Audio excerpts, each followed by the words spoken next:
সম্মানিত হাজির, রব্বুল আলামিন জানায় দিলেন ইল্লা মান আতাল্লাহা বিকলবিন সালিম।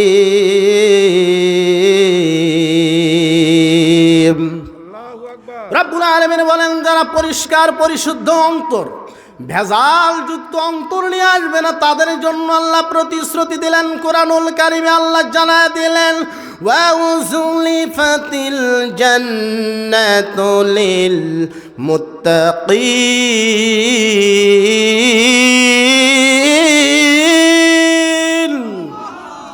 আল্লাহ বলতেছে কি জানেন, কি মজার সংবাদ, যারা পরিষ্কার অন্তর নিয়ে, পরিষ্কার ভাবে, আপনার কথাটা বুঝেন নাই, ভেজাল অন্তর না, পরিষ্কার অন্তর নিয়ে যারা যাবে, জান্নাত আল্লাহ ভীরুদের সামনে হাজির করা হবে। সুবহানাল্লাহ বলেন। এত আস্তে করলেন সুবহানাল্লাহ, কেউ শুনবে? ভয় পাচ্ছেন আপনারা? কোনো ভয় আছে? কোনো ভয় নাই। ভয় করবেন একমাত্র কাকে?